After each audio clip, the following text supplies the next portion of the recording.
Salut les abonnés, ça fait super plaisir de vous retrouver. Bienvenue dans une revue Motu Origins avec aujourd'hui Merman. Donc c'est un jeu de mots en fait, Merman au lieu de Mermaid, hein, vous savez, la sirène. Mais chez nous, il s'appelait Océanor. Voilà. C'était ça ou Meros. Vous allez mieux Océanor quand même. Bref. Toujours est-il qu'on a comme d'habitude un blister de style rétro, qu'on va regarder tout de suite de plus près. Vous voyez ici, il n'a pas été dépunché. Ici, on a donc l'intitulé Maître de l'univers, comme d'habitude, qui fait très très vintage. Merman, indiqué ici. Pour les plus de 6 ans, ici on nous rappelle qu'il y a une bande dessinée incluse, comme dans chaque blister. On voit ici Merman très imposant dans ce blister. Autant que Beastman finalement. Très stylé. J'aime beaucoup cette version de Merman, je le trouve pareil, pareil que Beastman finalement, vraiment optimisé. C'est le mot. Donc c'est officiel, c'est Mattel. Ici on a le petit comic au dos et on a apparemment du matos également ici. Et au dos justement on a une très très belle illustration de Merman dans son royaume, c'est-à-dire sous l'eau. Vraiment très très très stylé. Je trouve les couleurs de cette figurine très flashy, vraiment très classe. En tout cas dans l'encadré ici on nous rappelle également dans d'autres langues qu'il y a un comic inclus. On nous montre ici qu'on peut mettre l'épée dans la main, le minimum, et que la figurine est articulée. Et ici, on a les personnages de la vague correspondante. Sachant que ces deux-là, j'aurais bien aimé les avoir, mais pour les avoir à un bon prix maintenant, c'est compliqué et c'est bien dommage. Et pour finir, ici, on a comme d'habitude les coordonnées, les blabla, les logos, les précautions, tout ça. Voilà, voilà. Donc, je sors tout de suite la figurine de son blister et on se retrouve juste après. Tout d'abord, comme d'habitude, on a un comic à l'intérieur. Je crois que celui-là, on l'avait déjà vu. Mais donc, on n'a pas que ça. On a aussi un petit papier qu'on regardera après. Donc, on a un comic à l'intérieur, toujours pareil. Voilà. Pour vous mettre dans le bain et puis pour mettre en avant les figurines de la vague concernée. Vous voyez. C'est plutôt joli ici, mais il me semble qu'on l'a déjà vu celle-ci. Ça me rappelle vaguement quelque chose. Et donc, bien entendu, tous les personnages de la vague concernée. J'aimerais bien pouvoir me procurer ces deux-là, en espérant pouvoir les obtenir à un prix décent, ce qui n'est pas le cas actuellement. Également, on a un petit flyer ici qui nous indique, alors qui n'est pas présent dans tous les boosters, c'est bien dommage, mais qui vous indique que vous pouvez ici retirer des parties, les changer avec des parties d'autres figurines. Bien entendu, ici on parle de figurines masculines. En tout cas, voilà, c'est indiqué. Vous pouvez déboîter toutes ces parties-là si vous le souhaitez, sans risquer de casser le jouet. C'est important de le dire. Et voici donc Merman, aka l'homme sirène, aka Océanor chez nous. Il est imposant, il est grand. Alors, je voulais juste vous montrer quelque chose d'assez intéressant.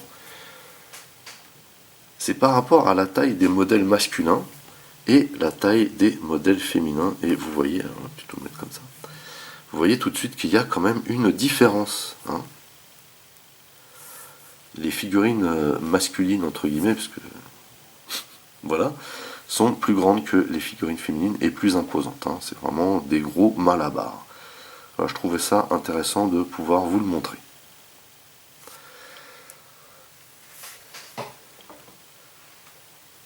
Du coup, revenons à nos moutons. Voici Océanor, on va l'appeler comme ça va aller plus vite. Alors, je vais le mettre dans la même catégorie que Beastman.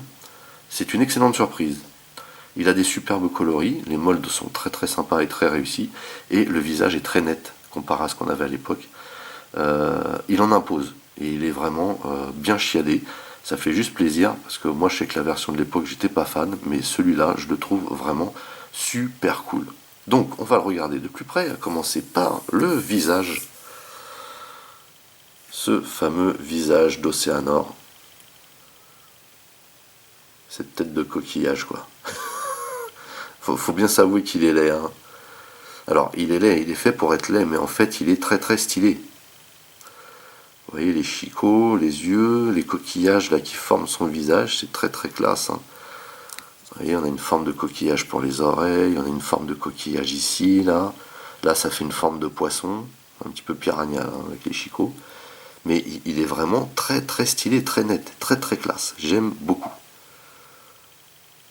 Vraiment super cool, les couleurs choisies sont juste magnifiques. Donc très très belle tête. On a également ici des parties de corps qu'on connaît, hein, qui sont des moldes repris de He-Man, ici par exemple, vous voyez. Sauf ici les avant-bras. Hein. Les avant-bras, il les retravaille à chaque fois. On a quelque chose ici de particulier, de spécifique à Océanor. J'aime énormément ici son espèce de veste là. Vraiment très cool. On a le slibard ici pour changer. Vous voyez que ça tient, hein, de la même manière que sur He-Man, il me semble. Et donc le fameux slibard avec la ceinture verte ici et le slibard jaune. On a ici bien entendu des cuisses, hein, qui sont un molde générique également. On a des boots ici assez particulières. Par contre, on remarque que les pieds sont les mêmes que ceux utilisés pour Skeletor. Hein. Ils ont le même format. Par contre, je ne sais pas s'ils ont exactement le même molde. En tout cas, on a une superbe couleur ici. Hein. Il est vraiment très très cool. Encore une bonne surprise, hein, tout comme Beastman. Et comme je vous dis, il est vraiment très imposant. Hein. Donc au niveau des articulations, c'est comme pour les autres. On peut baisser la tête, mais pas la lever, celle-ci. Vous voyez qu'on a quand même... c'est light. Hein. Ici, on peut faire pivoter de droite à gauche. Ici, on peut tourner l'épaule comme ceci. On a un clips pour lever l'épaule. Voilà. On a une rotation ici au niveau du coude, juste au-dessus du coude. On peut plier le poignet, le coude justement à 90, mais autant que faire se peut parce qu'il est vraiment très balèze. Ici on a une rotation au niveau du poignet, vous voyez qu'on a une main ouverte ici de ce côté, et on peut baisser et lever la main. Voilà. Même chose de l'autre côté. Ici on a une rotation au niveau de la taille. On peut balancer la jambe un peu en avant comme ceci, pas énormément non plus. Vers l'arrière quasiment pas. On peut lever la jambe de cette manière sur le côté. On peut tourner pour voir le mécanisme. Et bien, voilà. On a une rotation ici au niveau du genou. On a ce petit effet là pour couvrir l'articulation qui est classe. On peut plier le genou de cette manière. On a une autre rotation ici à mi-cuisse et on a toujours le même système de pied qui peut, et vous voyez ici il y a un clip, hein, enfin un ratchet. Ici on peut plier le pied de cette manière, mais on peut également lui faire effectuer une rotation, ce qui repositionne le pied d'une façon différente à chaque fois, vous voyez, c'est plutôt cool ça comme système, j'aime bien. Donc une figurine de nouveau bien articulée, mais surtout très très stylée, hein, dans le sens où le repaint, les couleurs sont très très nettes, très très claires. C'est bien peint, il y a pas de, ça bave pas, quoi. En tout cas là sur le visage, il y a très peu de parties qui dépassent, là peut-être un petit peu au-dessus, mais voilà, ça fait très très clair, très net. Comparé à ce qu'on avait à l'époque, ici on a un vrai visage, quoi, qui déchire. Et ça c'est juste trop bien. Ça reste quand même un personnage phare de la série, hein, dans le côté des forces du mal, donc c'était normal de bien le faire ressortir, quoi, qu'il soit propre, voilà, qu'il soit clean, c'est ça que je voulais dire. Donc on a ce fameux petit gilet, et vous voyez que, tout comme He-Man, on vient déloquer ça ici, là, on déclipse, partie, parce que c'est du plastique très très souple, et on peut sortir le gilet, sans défaire les sangles, hein, finalement. Et on s'aperçoit ici qu'on a exactement le même molde que pour He-Man, mais ici en vert bouteille, vert bleu. Donc, Monsieur Océanor a une arme. Et quelle arme, s'il vous plaît? Il s'agit d'une très très belle épée. Moi j'aime beaucoup. Vous allez me dire, mais c'est quoi, c'est un épi de maïs? Non, non, c'est bien une épée.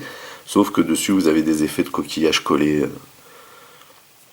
Peut-être qu'il aurait fallu choisir une autre couleur, mais là l'idée c'était de faire matcher la couleur de l'épée avec l'habit, le costume d'Océanor. Et donc bien entendu cette épée, vous pouvez venir la loger dans cette main de cette manière. Elle tient très bien du coup. Et franchement, comme ça, il pète. De la bombe. Voilà, écoutez, on a terminé cette revue portant sur Merman aka Océanor. Une très très bonne surprise, hein, cette figurine, vraiment. Effectivement, pour la ressortir dans la gamme Origins, il fallait quand même lui rendre hommage à cette figurine quelque part. Et à l'instar de Beastman, ils ont réussi la partie visage. Et c'était ce qui comptait le plus finalement. Mais après, pour le reste, c'est très très clean aussi. On a un superbe mold, on a des couleurs très très bien choisies, très flashy. On a un accessoire vraiment très sympa, et puis on a toujours beaucoup de qualité dans les plastiques. Ça, c'est important. Voilà. Donc, vu le prix de la figurine, j'ai envie de vous dire que c'est vraiment très très réussi. Il n'y a pas de souci. Voilà, bah écoutez, sur ce, n'oubliez pas d'aller rendre visite à mes partenaires dont le lien figure dans le descriptif de la vidéo. N'oubliez pas également que vous pouvez lâcher des commentaires, merci de liker, merci de partager. Pour les nouveaux, n'oubliez surtout pas de vous abonner, c'est très important. Vous pouvez également checker toutes mes autres revues et playlists, et pourquoi pas ma playlist Motu Origins. En attendant, je vous donne rendez-vous à très très vite, portez-vous bien, et à la prochaine. Allez, bye bye.